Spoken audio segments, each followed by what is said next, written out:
Hey everyone, I'm back with another easy Jeep tutorial that fixed a cosmetic problem with my Commander. A defective fog light. Yeah, whatever.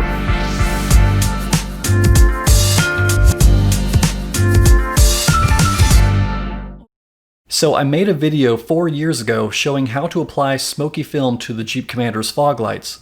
This was long before I got the floor jack, so at the time, tinting the light was my best option if I wanted to keep the originals. It was probably 2 years later that I decided to install factory-made smoked fog lights because the film was starting to look a little dirty over time. But for whatever reason, I lost the footage before I could even start editing those clips to make that tutorial. Until now. It all started a few weeks ago after I noticed a spot on the driver's side fog light. At first glance, I thought it was condensation inside the housing, but after taking a closer look, I realized, no, it's actually a heat spot. I was surprised because I hardly even use my fog lights, and when I do, they aren't running more than 15 minutes at a time. Been using the same halogen bulbs for years, but at this point, it's just too much of an eyesore. This kit does include the wire harness, bulbs, and installation guide. From what I remember, these lights can be somewhat of a hit or miss with the quality, but I just need to grab the better looking of the two. Oh, and if you need to adjust the light up or down after installing, that can be done either tightening or loosening this screw. I'm still going to use the same bulbs for now and will most likely sell the harness on eBay since I won't be needing it, but will keep the extra fog light. Be sure to inspect the housing because you might find some debris inside. I did and was able to remove it using a small paintbrush.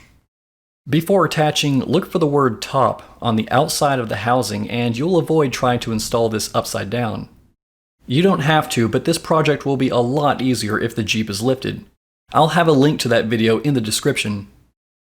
Since it was over 100 degrees in the garage when this was recorded, I'll explain the steps needed in order, but we'll be showing you the back of the passenger side in between clips because there was no way I could get a good shot from the camera at that angle. Step 1 is to remove the bulb by rotating it counterclockwise. Then, using a T20 Torx bit, remove these two screws. If you have the reach, you could also use the opening on the side if you wanted to keep your other hand free to hold the light. Squeeze the 3 clips holding the light to the bumper housing and push it out. The same steps will be used in the reverse order to install the new one. Make sure the 2 screws are firmly holding the light but not overly tightened. Would hate to make it this far, only to end up cracking the bumper housing. After everything is put back together, I used a plastic scraper to compare the gap from both sides, and there was only a difference of a few millimeters. So I'm not going to worry about adjusting anything just yet.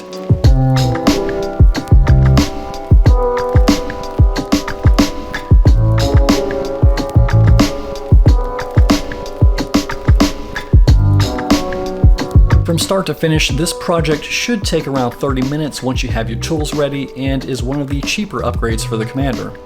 I'm actually glad this happened because every now and then I'd think, man, that would have been a good one to have in the playlist. So, looks like I got a second chance. If you found this helpful, be sure to check out my Jeep Commander playlist and consider subscribing because I will be sprinkling in more Jeep related videos. Thanks for watching and I will see you in the next one. Take care, guys.